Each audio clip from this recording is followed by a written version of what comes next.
Cet après-midi, oui, je vous raconte une chanteuse, danseuse de cabaret, peintre à 16 heures et modèle qui a régné en star dans le Paris des années 20 jusqu'à associer son nom à celui du quartier qui a fait d'elle une icône, que dis-je, la reine, ou la véritable histoire de Kiki de Montparnasse, muse des années folles. Comment cette jeune provinciale est-elle devenue la reine de Montparnasse? Quels artistes côtoyait-elle? Quel esprit animait Paris dans les années folles? Europe 1, 15h, 16h, historiquement vôtre. le récit, Stéphane Bern.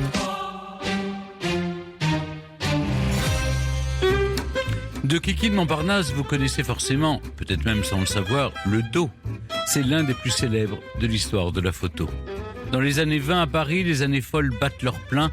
Après les horreurs de la guerre, l'heure est à la fête et à la création.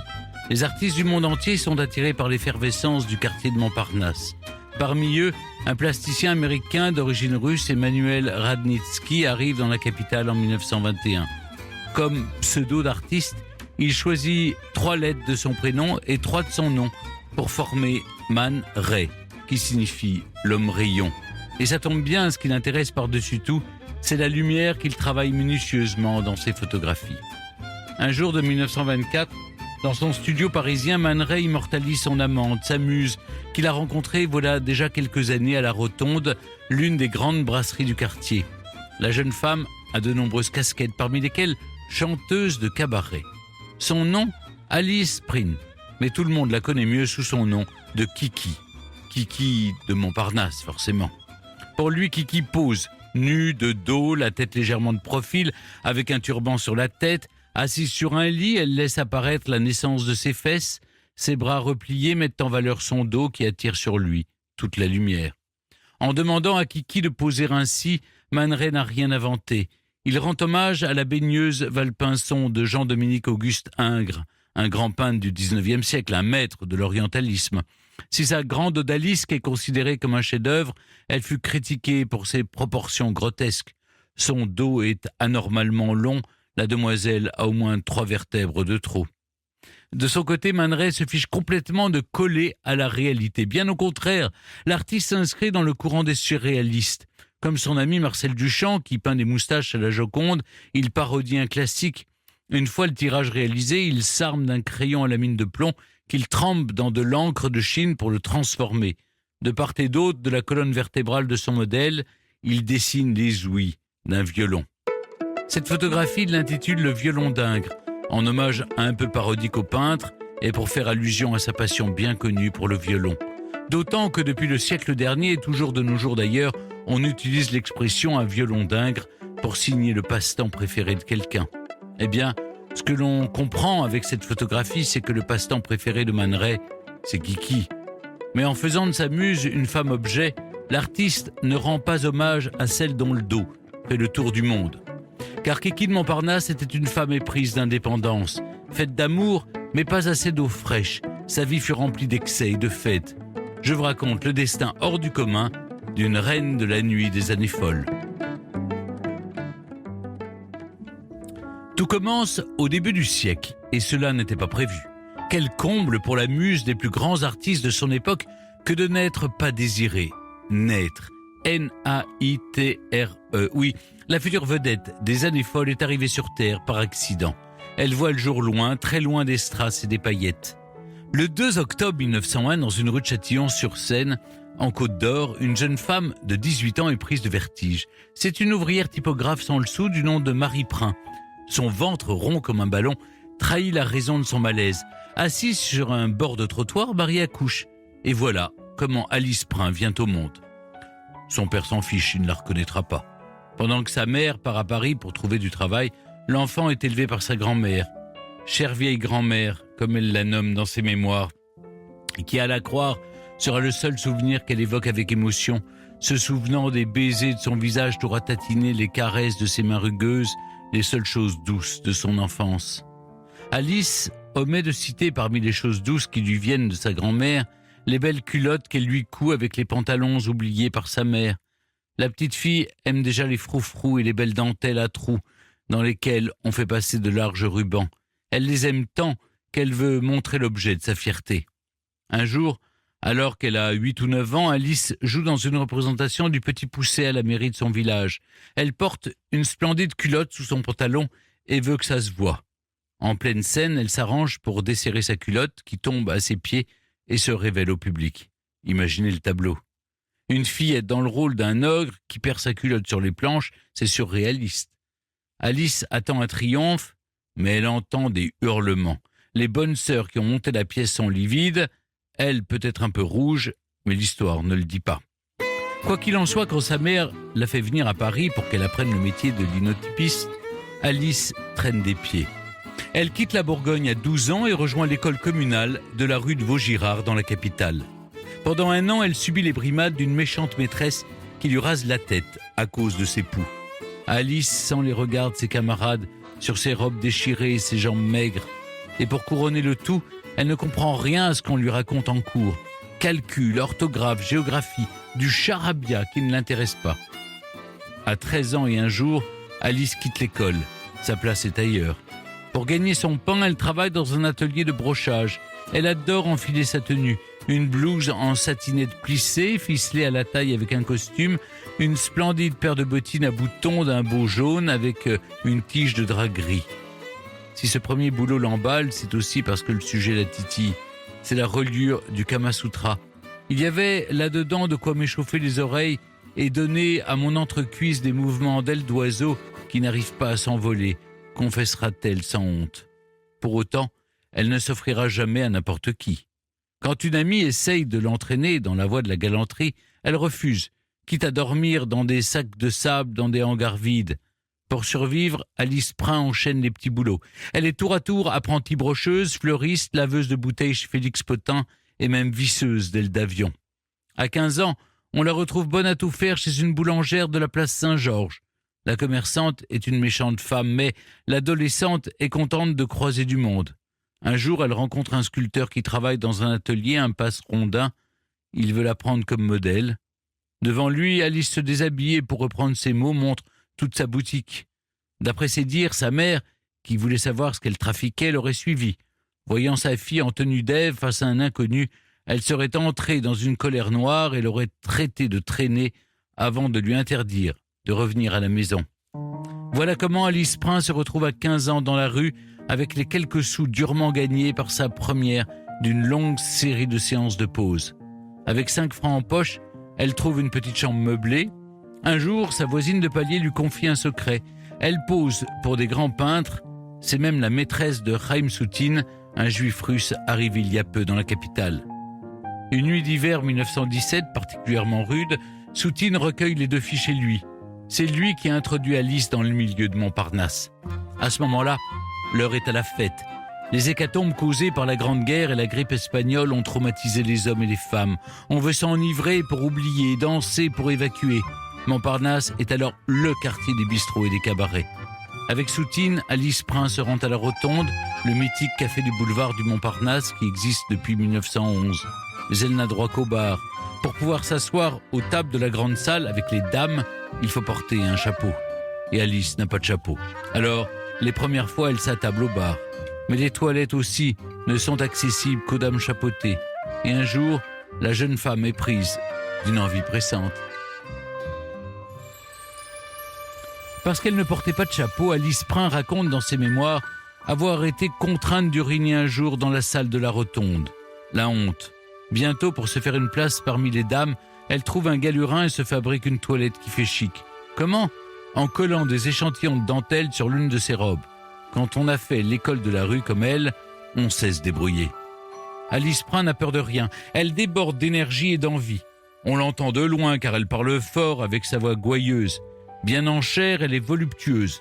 Seule la complexe son long nez, mais elle affirme quand même qu'il lui donne de la personnalité. Déguisée en dame, l'habit fait-il le moine, Alice fréquente assidûment la Rotonde et les célébrités de ce quartier huppé qu'elle va faire sien. L'après-guerre marque le début de l'âge d'or de Montparnasse, où se côtoient artistes et poètes, collectionneurs et marchands d'art. On chante, on danse beaucoup, on fait la fête avec 3 fois rien. Avec sa meilleure amie Thérèse Mauss, elle la surnomme 13, elle partage tout. Grâce à son énergie débordante, la drogue et l'alcool n'y sont pour rien, Alice devient la mascotte du quartier. En 1918, Alice se met en ménage avec un peintre juif polonais. Il s'appelle Maurice Menjicki. Il a 28 ans, elle en a 17. Ce n'est pas la richesse, mais quelquefois on mange, racontera-t-elle. Menjicki la surnomme affectueusement Aliki, qui devient vite Kiki. Alice adopte ce nouveau sobriquet qui devrait faire oublier ses origines paysannes. Tout comme son look, qu'elle peaufine avec soin. Elle ressemble désormais à l'actrice Louise Brooks avec ses cheveux noirs coupés au carré, ses yeux noirs cernés de colle, ses lèvres rouges carmin et son corps blanc laiteux lui confèrent une indéniable sensualité qui interpelle les artistes. À Paris, Kiki court les ateliers à la demande de peintres de renom comme l'italien Modigliani. Le polonais Kissling lui fait un contrat, ce qui est rarissime pour l'époque. Le japonais Fujita l'immortalise dans son nu couché à la toile de Jouy. En un coup d'œil, on remarque que l'œuvre est fortement inspirée de la grande odalisque d'Ingres et de l'Olympia de Manet. C'est l'un des premiers tableaux de nus d'après modèle vivant de Fujita. Au salon d'automne de 1922, il fait sensation. Il faut dire que Kiki est couchée lascivement sur un lit et qu'elle regarde fixement le spectateur dans les yeux. Si son corps est blanc nacré chez Fujita, il est plus éclatant chez Man Ray, qui l'immortalise en 1924 dans sa plus célèbre photographie, Le violon d'Ingres. Comme je vous le disais en ouverture de mon récit, toute la lumière est captée par ce dos sur lequel il dessine les ouïes d'un violon. Ils ne le savent ni l'un ni l'autre, mais ce cliché va les faire entrer dans l'histoire. Leur histoire à eux dure 8 ans. 8 ans durant lesquels Kiki posera souvent pour son amant. Dans Noir et Blanche, elle a les yeux clos, le visage couché près d'un masque africain. Aux côtés de Man Ray, Kiki fréquente des personnalités, des mouvements dada et surréalistes. Tristan Tzara, Francis Picabia, André Breton, Philippe Soupeau, Louis Aragon, Max Ernst ou encore Paul Éluard. À l'été 1923, une nouvelle boîte de nuit ouvre ses portes à Montparnasse, The Jockey. Très vite, tous les artistes de Paris s'y entassent. Kiki pousse souvent la chansonnette.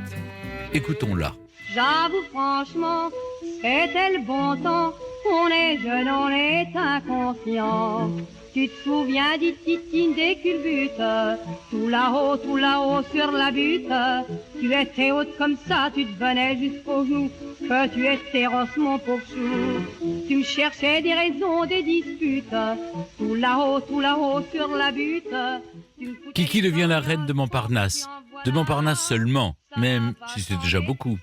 Elle aurait pu voir plus grand.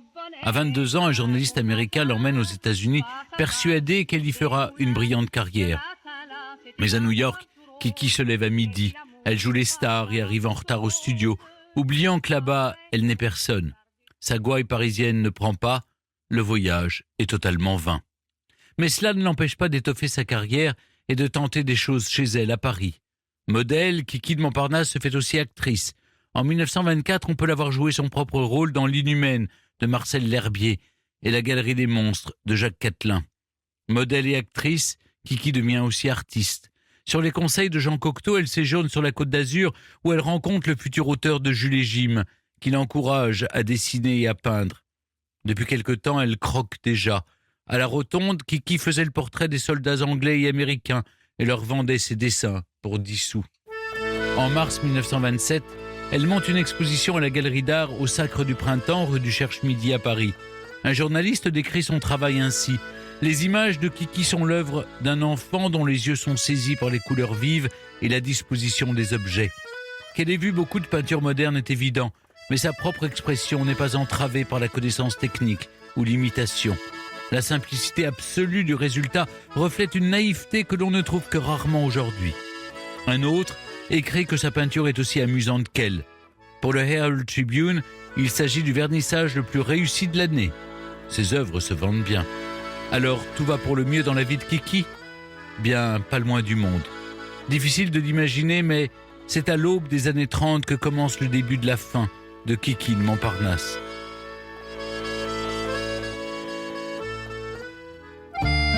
Le destin de Kiki de Montparnasse est un peu lié à celui du monde. La dépression de 1929 annonce la sienne. Les années 30 seront ses années noires, celles de la rançon de la gloire. Avec Man Ray, ils sont séparés. Le photographe a une nouvelle assistante qui sera bientôt sa maîtresse et sa muse, Lee Miller. De son côté, Kiki tombe amoureuse d'un jeune journaliste et caricaturiste, Henri Broca, qui fonde un magazine baptisé Paris-Montparnasse. Ça tombe bien, il sort avec la vedette du quartier. Parce qu'elle est une figure incontournable de la vie artistique parisienne, Broca l'encourage à écrire ses mémoires. Kiki de Montparnasse prend la plume pour coucher ses souvenirs sur le papier. Elle n'a que 28 ans, mais une vie déjà riche en rebondissements. En témoignent les premiers chapitres qui paraissent dans le numéro d'avril 1929 de Paris-Montparnasse et la suite qui inonde les suivants. Aucun doute sur le fait qu'elle soit l'auteur de ses souvenirs. On reconnaît sa patte. Le journal L'Intransigeant décrit « Elle parle dru, elle écrit de même ». Par petites phrases courtes, incisives, tranchantes et si attendries parfois, elle épingle sur chaque personnalité connue un mot, un qualificatif, une anecdote, et nous apprenons plus ainsi sur Fujita, Kissling et quelques autres que ne pourraient le faire des volumes sur chacun d'eux. Ernest Hemingway admire tant le texte qu'il écrit la préface à l'édition américaine. Voici le seul livre pour lequel il me soit jamais arrivé d'écrire une préface, précise-t-il avant d'ajouter, et que Dieu m'entende, ce sera le dernier. Si vous voulez des livres composés par des ladies, voici un livre écrit par une femme qui n'a jamais à aucun moment été une lady. Pendant 10 ans, elle a été, dans la mesure où notre époque le permet, ce que l'on appelle une reine. C'est très différent, bien sûr, que d'être une lady. Et les propos de la reine ne sont pas ceux d'une lady. Ils choquent le public américain. Peut-être un poil trop puritain. Outre-Atlantique, les souvenirs de Kiki de Montparnasse sont censurés. À Paris, les séances de dédicaces se suivent et se ressemblent. À chaque fois, la queue se forme dès le matin. Devant une librairie du boulevard Raspail, un témoin raconte que les hommes oublient leur demi, leur rendez-vous et leur dignité et se précipitent pour obtenir un autographe et un baiser. Le 30 mai 1929, la revue Paris-Montparnasse organise à Bobino, sous la présidence du sous-secrétaire d'État aux Beaux-Arts, un gala de bienfaisance pour la création d'une caisse de secours alimentaire aux artistes. Lors de cette soirée qui s'achève à la Coupole, Kiki est élue officiellement reine de Montparnasse. Quelques jours plus tard, Alexandre Calder l'invite dans son atelier parisien de la rue Cels. Il accueille une équipe de pâté cinéma venue filmer son travail. Face à la caméra, Calder fait le portrait de Kiki en fil de fer. Toute la structure s'articule autour du nez, allongé et terminé en pointe. Elle avait un nez merveilleux qui semblait s'élancer dans l'espace, explique-t-il. Ce nez, Kiki de Montparnasse le poudre un peu trop de l'intérieur. Elle consomme de plus en plus de cocaïne. Son rythme de vie est éreintant. Il faut dire qu'elle doit payer les frais de santé de sa mère et de son amant qui ont sombré au même moment dans la folie. Le jour, elle s'occupe d'eux. La nuit, elle chante et danse dans les boîtes de nuit pour payer les médecins. Le 14 novembre 1930, Kiki débute au concert Mayol dans la revue Le Nu Sonore aux côtés de Tonton de Montmartre. En 1932, elle accepte même un engagement à Berlin. C'est seulement la 2e fois qu'elle quitte la France.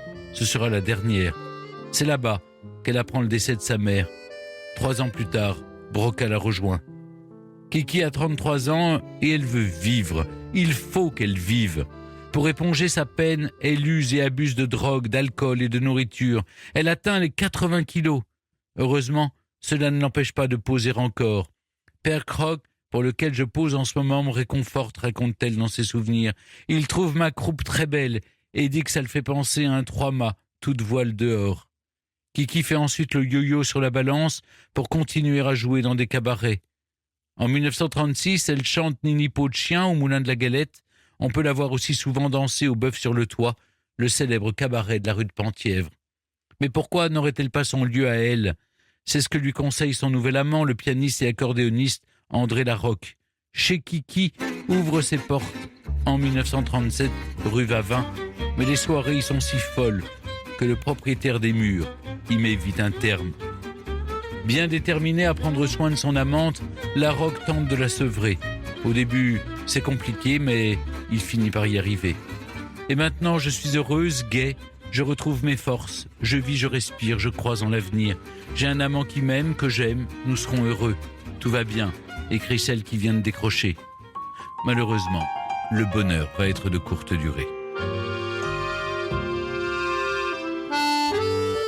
Les années folles ont débuté après la fin d'une guerre. Elles s'achèvent quand commence une autre. En 1939, la Seconde Guerre mondiale éclate et l'esprit n'est plus à la fête. Beaucoup d'artistes juifs, à l'instar de Man Ray, quittent le pays pour rejoindre les États-Unis. De son côté, Kiki se réfugie à la campagne.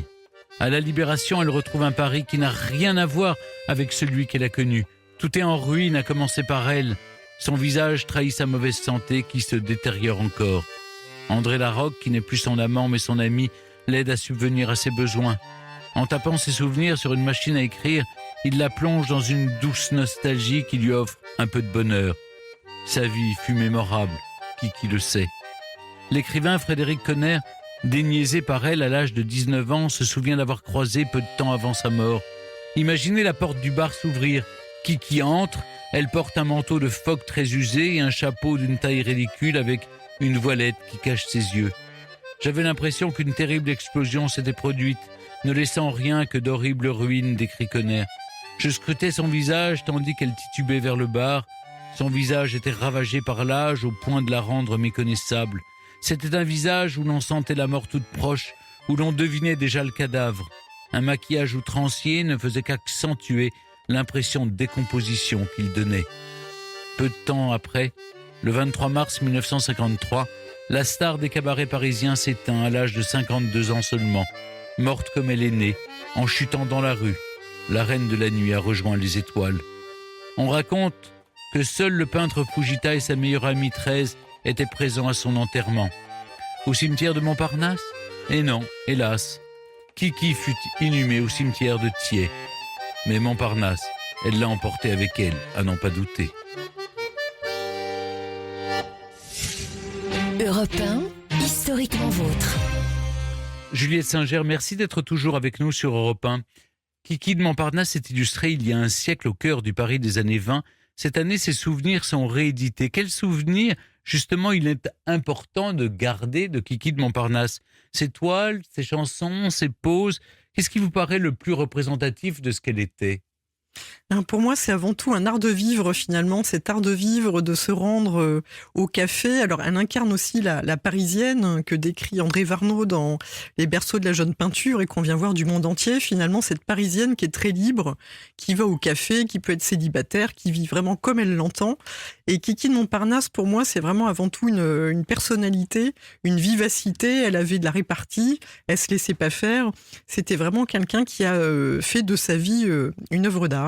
Juliette Singer, Kiki de Montparnasse est l'un des nombreux personnages que l'on croise dans l'exposition Le Paris de la modernité 1905-1925 actuellement présentée au Petit Palais. Alors d'abord, en quoi Paris est-elle moderne durant le premier quart du XXe siècle ? Alors pour moi, Paris est moderne sous différents aspects. Déjà, c'est une ville cosmopolite. Donc les artistes viennent du monde entier pour s'y retrouver. C'est une ville qui est mixte. Du coup, les femmes, les hommes se mélangent. Les femmes sont vraiment omniprésentes, qu'elles soient comme Kiki modèle, qu'elles soient mécènes, qu'elles soient artistes. Elles sont vraiment partout.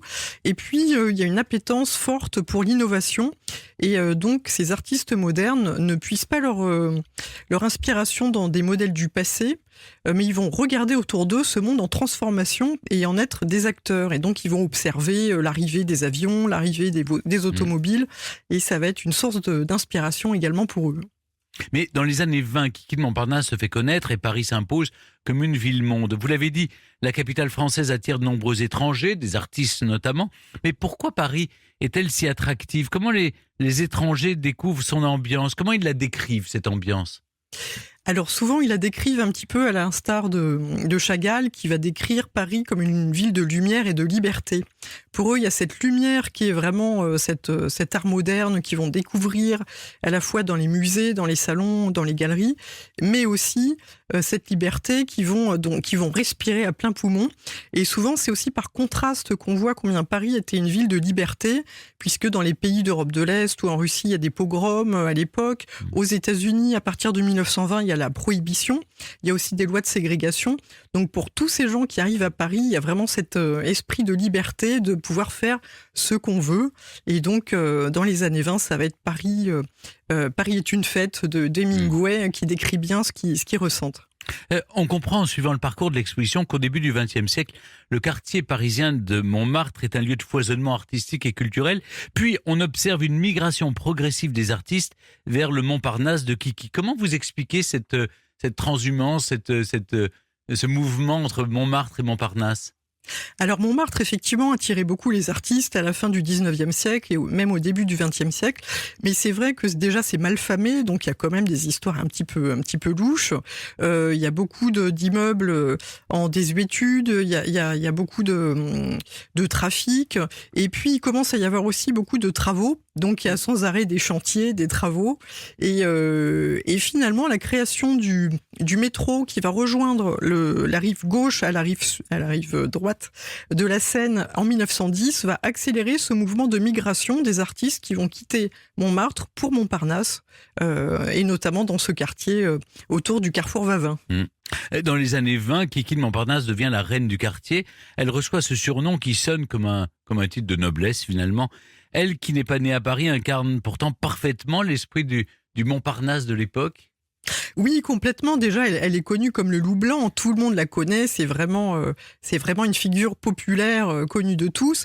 Et puis surtout, elle a un esprit de franche camaraderie et de solidarité. En fait, tous ces artistes étaient très pauvres et donc, en fait, ils se tenaient les coudes.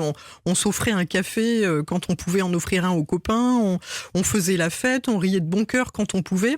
Il y avait vraiment cet esprit de profiter de la vie et puis d'incarner ce quartier qui était absolument dans ces heures chaudes et joyeuses. Mais justement, si on plonge dans le quartier de Montparnasse de Kiki, quelles sont les adresses les plus courues? Alors, j'ai parlé de la Rotonde, mais j'imagine qu'il y a bien d'autres adresses. Oui, alors la Rotonde, effectivement, c'est la figure mythique, notamment par son créateur Libion, qui était très généreux avec les artistes. Il les laissait piquer un peu des trognons de pain quand ils avaient trop faim. Il y a aussi le Dôme, qui était en face. Il y avait aussi le Jockey, qui va ouvrir dans ces années, qui va être un lieu où Kiki va vraiment se prêter à des roues, où elle va s'amuser à faire bisquer un petit peu les touristes, et à chanter. Et puis, il y a aussi la rue de l'Ambre, où elle va habiter justement avec Man Ray. Juliette Singer, dans ses souvenirs, republiés donc cette année, Kiki de Montparnasse aborde la sexualité sur un ton tout à fait décomplexé. On note un certain affranchissement des femmes dans les années folles parisiennes. Il y a une forme de liberté accrue. Oui, alors cette liberté, elle existait déjà à Paris bien avant, par exemple avec Marie Laurencin, même avant la Première Guerre mondiale, qui affiche ses amours libres. Mais c'est vrai que dans les années 20, il y a vraiment une visibilité vraiment de cette liberté de mœurs, avec beaucoup de femmes comme Tamara de Lempicka, qui vont s'afficher dans leur bisexualité. Et puis la figure de la garçonne, cette figure un peu androgyne, aux cheveux coupés, qui est la figure moderne de la femme qui a émergé du temps de la guerre, où les femmes ont dû occuper des postes qu'elles n'occupaient pas avant. Et donc voilà, ça va être un moment où, en effet, une grande liberté s'empare de toute cette population. Et on vit vraiment comme on le souhaite.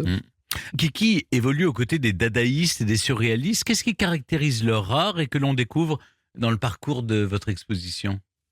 Alors le mouvement Dada est né vraiment en réaction à la guerre et du coup a voulu vraiment faire un peu table rase de tout ce qui existait. Et donc il y a un aspect très corrosif. On veut vraiment choquer le bourgeois. Et donc Man Ray va créer un cadeau qui sera en fait un fer à repasser équipé de clous. Donc c'est un cadeau qui pique un petit peu.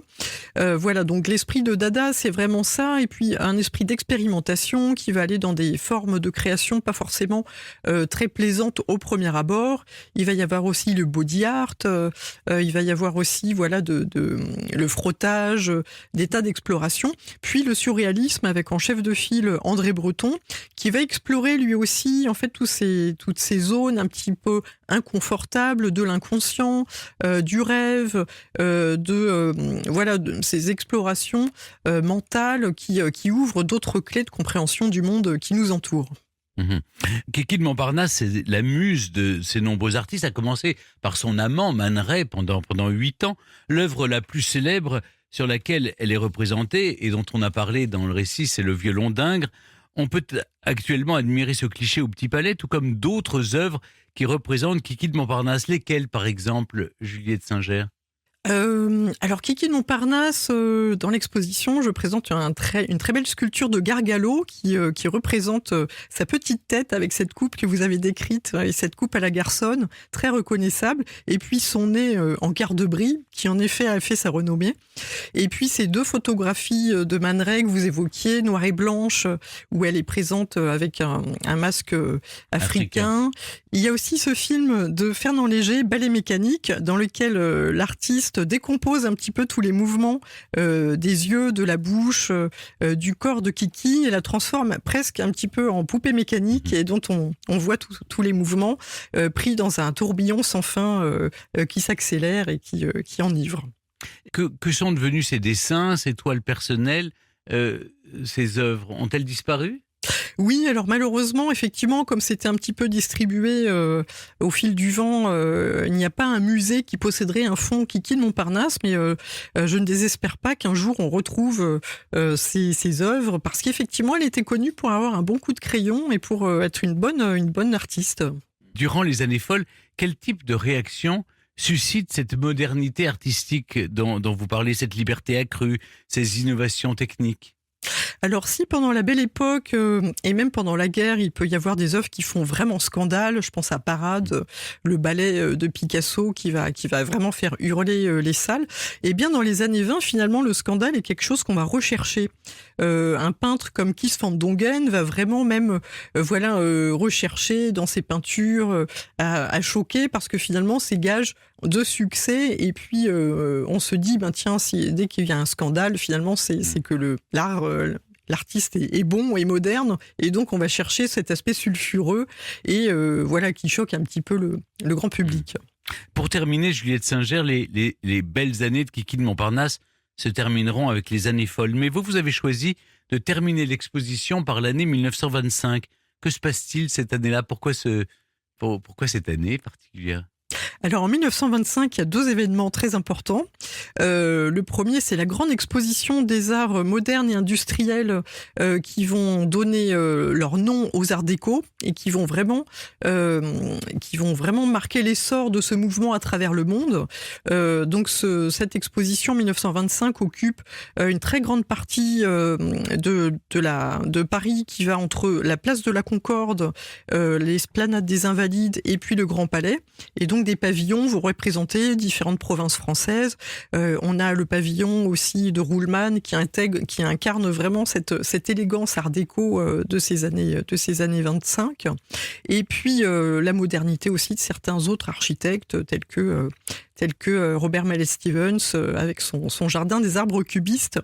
Mais l'année 1925 est aussi celle de l'arrivée de Joséphine Baker à Paris, au Théâtre des Champs-Élysées, avec la Revue Nègre, et qui va faire aussi les grandes heures de cette année 1925. Merci beaucoup Juliette Singer de nous avoir accompagnés cet après-midi dans Historiquement Vôtre pour retracer la véritable histoire de Kiki de Montparnasse, muse des années folles. Je rappelle que la formidable et très complète exposition Le Paris de la modernité 1905-1925, dont vous assurez le commissariat avec Annick Lemoine, est présentée jusqu'au 14 avril au Petit Palais à Paris. Il vous reste juste un mois pour y aller. Et aux auditeurs d'Europe 1 qui veulent en savoir plus sur Kiki de Montparnasse, je rappelle ses souvenirs retrouvés, réédité aux éditions Nouveau Monde. Merci beaucoup. Merci à vous. Historiquement Vôtre sur Europe 1 et en podcast sur europe1.fr.